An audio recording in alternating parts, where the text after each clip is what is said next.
Nowadays, bacteria and rats are outsmarting in resisting the antibiotics and toxins. አይጦች እና ባክቴሪያዎች በመድኃኒት አልሞት እያሉ በጣም አስቸግሯል። በተለይ አይጦች የምናመጣቸውን መድኃኒቶች እየተላመዱ ቶሎ አይሞቱም፣ በጣም አስቸጋሪ ሆነዋል። ባክቴሪያም እንደዚሁ ብዙ አንቲባዮቲክስ ይመረታሉ፣ ግን እየተላመዱ አስቸጋሪ ሆነዋል። ከዚህ ጀርባ ያለው ሳይንስ ምንድን ነው?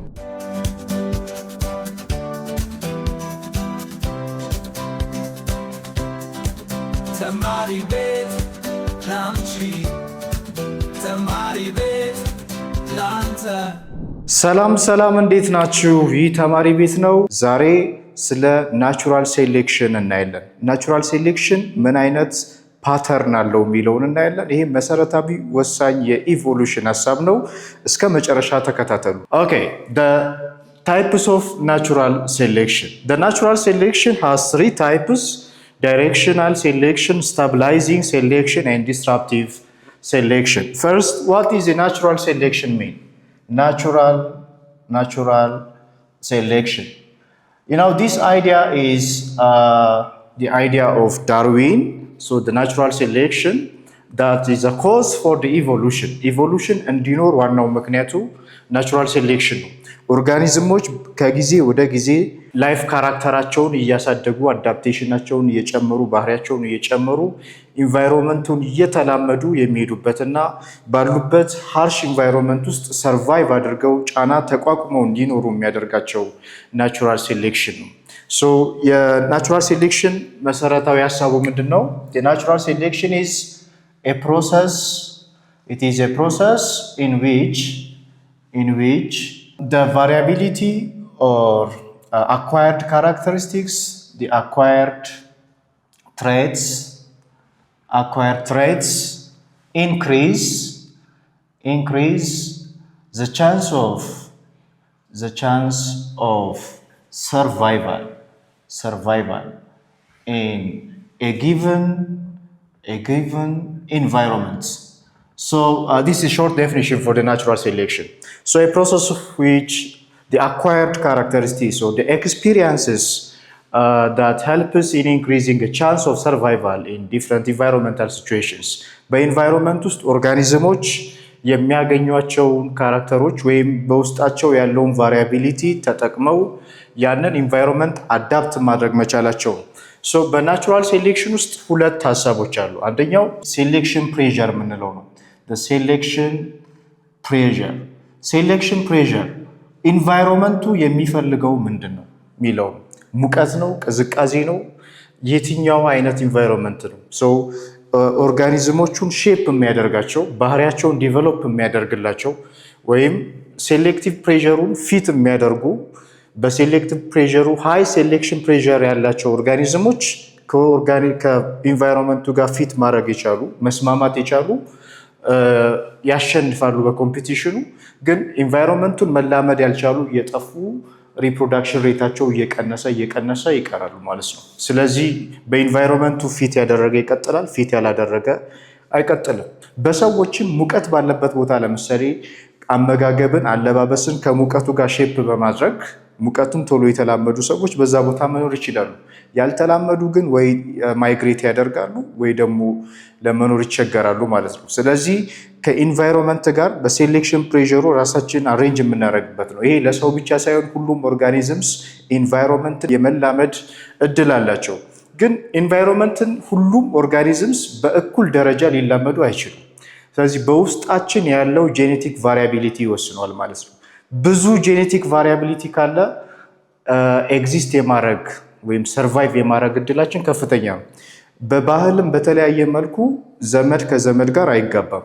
ይሄ ሳይንሳዊ ሀሳብም አለው። ምክንያቱም ዘመድ ከዘመድ ሲጋባ ጄኔቲክ ቫሪያቢሊቲው ይቀንሳል ማለት ነው። በትንሹ ለተለያዩ ዲዚዞች ሳክሰፕተብል እንሆናለን። በትንሽ በሽታ የመታመም ሬዚስት የማድረግ አቅም ይቀንሳል።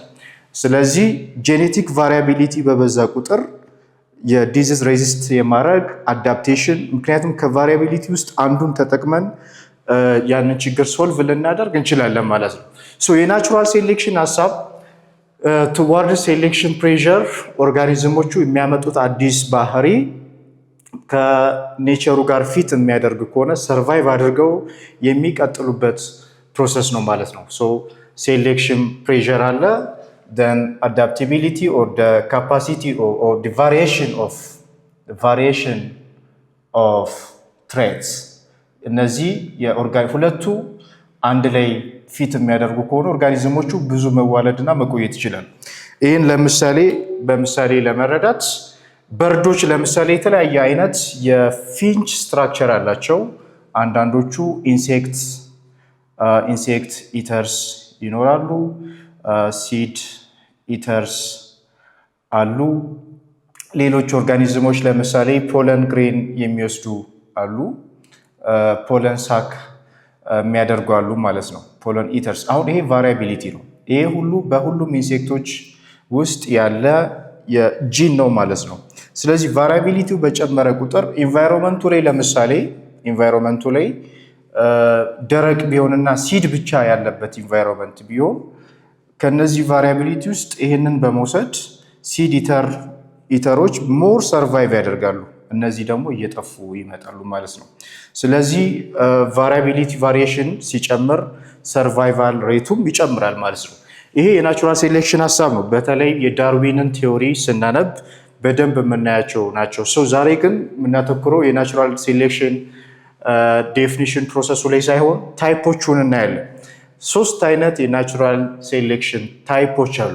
ዳይሬክሽናል ሴሌክሽን፣ ስታቢላይዚንግ ሴሌክሽን ኤንድ ዲስራፕቲቭ ሴሌክሽን።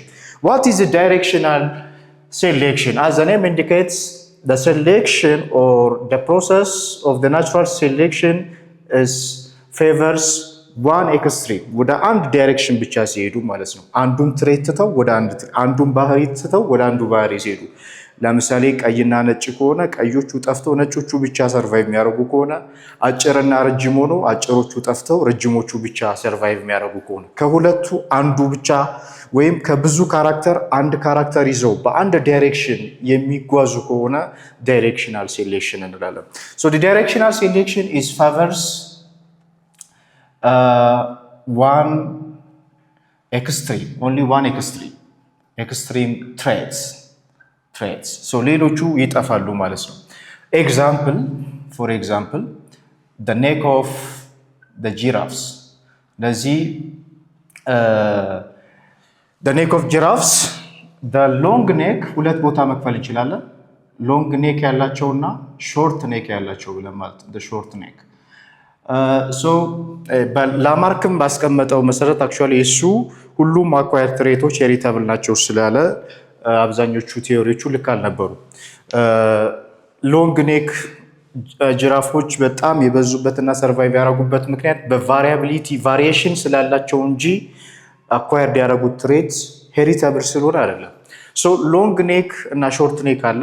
ለምሳሌ ከሁለቱ ሎንግ ኔክ ያላቸው እና ሾርት ኔክ ካላቸው ጅራፎች ሰርቫይቭ ማድረግ የሚችሉ የትኞቹ ናቸው? ኢንቫይሮንመንቱ በጣም ቶል ትሪስ ያለበት ቦታ ቢሆን፣ ትልልቅ ፎረስት ላይ ትልልቅ ፕላንቶች ያሉበት ነው፣ ቁመታቸው ረጃጅም ነው።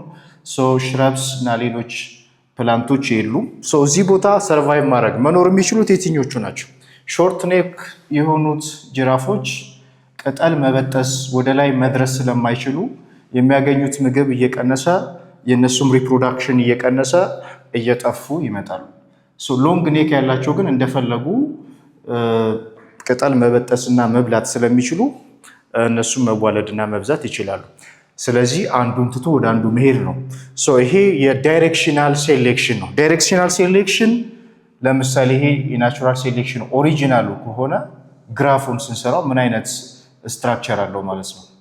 ይሄ ኦሪጂናሊ የነበረው ነው። ሁለቱም ሾርት ኔክም ሎንግ ኔክም ያለው። በዚህ ውስጥ የሚመጣው ከናቹራል ሴሌክሽን በኋላ የሚፈጠረው ግራፍ የዚህ አይነት ይሆናል ማለት ነው። ወደ አንድ ዳይሬክሽን መሄድ ማለት ነው።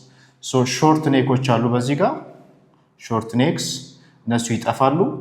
ሎንግ ኔክ ይበዛል ማለት ነው። this is a directional selection. In this case the bell curve ነው የምንለው። the bell curve shifts toward or is rightward ወደ አንድ ዳይሬክሽን ስለሆነ የሚሄደው rightward ወደ አንድ ዳይሬክሽን ወይ ወደ ሎንግ ኔክ ወይ ወደ ሾርት ኔክ። ይህ አንደኛው ኤግዛምፕል ብቻ ስለሆነ ወደ አንድ ዳይሬክሽን ከሆነ ዳይሬክሽናል ሴሌክሽን። በዚህ ፕሮሰስ ውስጥ በዚህ ናቹራል ሴሌክሽን ውስጥ ሚስ የሚደረጉ የሚጠፉ ትሬቶች አሉ። አንዱ ትሬት ይዳብራል፣ አንዱ ትሬት ይጠፋል። ይሄ የዳይሬክሽናል ሴሌክሽን። the other is stabilizing selection. Stabilizing selection is a process of natural selection that is the mean or the average trait is maintained and the extremes are destroyed. ኤክስትሪሞቹ ይጠፋሉ፣ አቬሬጁ ግን ይቆያል። So in this case, this stabilizing selection, the average or intermediate trait is maintained. So ኢንተርሚዲየት ትሬቱ ወይም አቬሬጅ ትሬቱ ይቆያል፣ ኤክስትሪሞቹ ግን ይጠፋሉ ማለት ነው። ራይት ሳይድ ሌፍት ሳይድ ያሉ ትሬቶች ይጠፋሉ፣ አቬሬጁ ይቆያል። ይሄ ለምሳሌ በርዝ ዌይቱን ብናይ በሰዎች እንኳን ኤግዛምፕል በርዝ ዌይት ለምሳሌ በብዛት በሰዎች የሚወለዱ ህፃናቶች አቬሬጅ 3.4 ኪሎ ግራም ድረስ ያሉ ህፃናቶች ነው በብዛት የሚወለዱት ማለት ነው አቬሬጁ። ስለዚህ በመካከለኛ ኪሎ የሚወለዱ ህፃናቶች የማደግ እድል አላቸው ማለት ነው። ኪሎቸው ግን ከአቬሬጅ በታች ከሆነ የኢንኮምፓታቢሊቲ ወይም ኦርጋን ፌለር ስለሚኖር አያድጉም ማለት ነው። የመሞት እድላቸው ከፍተኛ ነው። ኪሎቸውም ከአቬሬጅ በላይ ከሆነ በጣም እሱም ደግሞ ሌላ ችግር ይኖረዋል። ኮምፕሊኬሽን ፕሮሰስ ችግር ስለሚያመጣ ከአቬሬጅ በላይ በጣም ማክሲመም አቬሬጅ በላይ መውጣት ከአቬሬጅ በታች መውረድም ምን እንዲሆኑ ያደርጋል? ሰርቫይቭ እንዲያደርጉ ያደርጋል። ስለዚህ አቬሬጁ ወይም ሚን ካራክተሩ የሚቆይ ከሆነ ስታብላይዚንግ ሴሌክሽን ይባላል ማለት ነው። ለምሳሌ ከ2.4 ኪሎ ግራም ይሄ ሎው በርዝ ዌይት ነው። አቬሬጁ ደግሞ ስንት ነው? 3.4 ኪሎ ግራም ብንለው ኤንድ ሃይ የምንለው ደግሞ 4.5 ኪሎ ግራም ብናደርገው ይሄኛው ሃይ በርዝ ዌይት ነው ማለት ነው።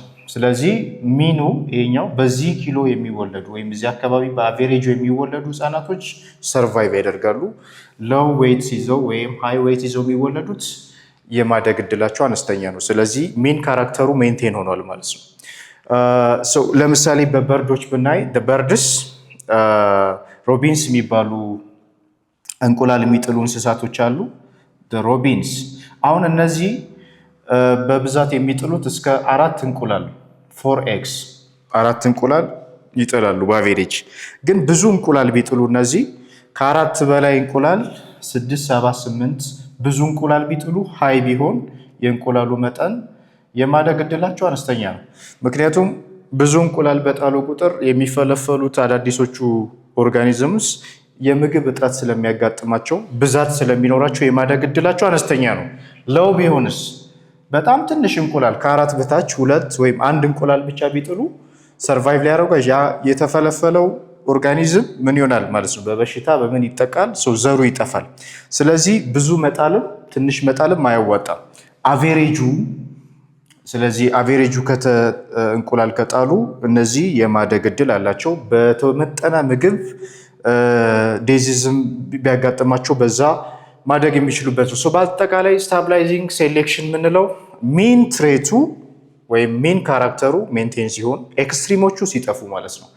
እንዲ አዘሪስ የዚህን የግራፉን ብንሰራ ምን አይነት ግራፍ ይኖረዋል? ስታብላይዚንግ ሴሌክሽን ኦሪጂናል የነበረው ትሬት ትሬቱ የዚህ አይነት ትሬት ቢኖር ሚን ካራክተሩ ዲቨሎፕ ሆኗል። መሀል ላይ በጣም ናሮ የሆነ ትሬት ይኖረዋል ማለት ነው። እንደዚህ ጠባብ የሆነ ያ ማለት ሁለት ኤክስትሪሞች ይጠፋሉ፣ ሚኑ ብቻ ያድጋል ማለት ነው። and the other is disruptive selection ስንል ሁለቱም ኤክስትሪሞች የሚጠፉበት ነው። የዚህ ተቃራኒ ነው ስታብላይዚንግ። ኦኬ disruptive selection that is selection it favors both extremes both extremes, the right and the left sides they are favored or is maintained, and the intermediate trait is destroyed. Intermediate ወይም average ካራክተሩ ይጠፋል። ሁለቱ ኤክስትሪሞች ግን ምን ይሆናሉ? ፌቨር ወይም ያድጋሉ ማለት ነው። ሶ ዲስራፕቲቭ ሴሌክሽን እንደ ኤግዛምፕል የምንወስደው the birds for example, seed eater birds, እነዚህ እንደ ኤግዛምፕል መውሰድ እንችላለን። the seed eater birds, so there are three types of the structures of their beaks in the seed eater birds. ሶስት አይነት ቢሆኑ ለምሳሌ ስሞል ሲድ የሚበሉ ከሆነ ስሞል ትንንሽ ሲዶችን የሚለቅሙ በርዶች ቢኖሩ and the medium seed eaters and again the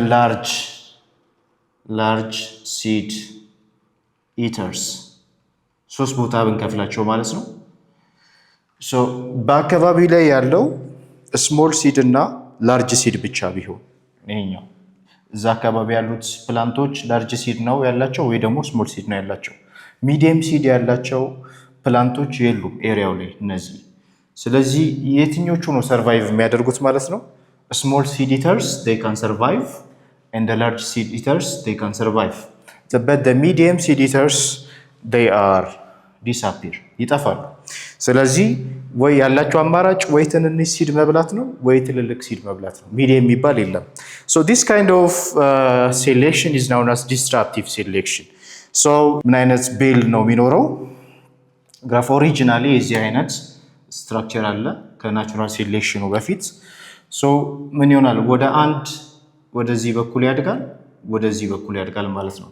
that is the small seed eaters and large seed eaters. ስለዚህ ሚን ቫልዩ ጠፋ ማለት ነው። the mean trait ጠፋ፣ ሚዲየሞቹ ጠፍቷል ማለት ነው። so in this case the bale have two peaks, ሁለት ፒክ ብቻ ይኖረዋል ማለት ነው። ሌሎቹ ይጠፋሉ። so this kind of selection is disruptive selection እንላለን። disruptive selection. so don't forget the three types of natural selection. The directional selection that favors one extreme, one trait is maintained and survive and the other is disappear.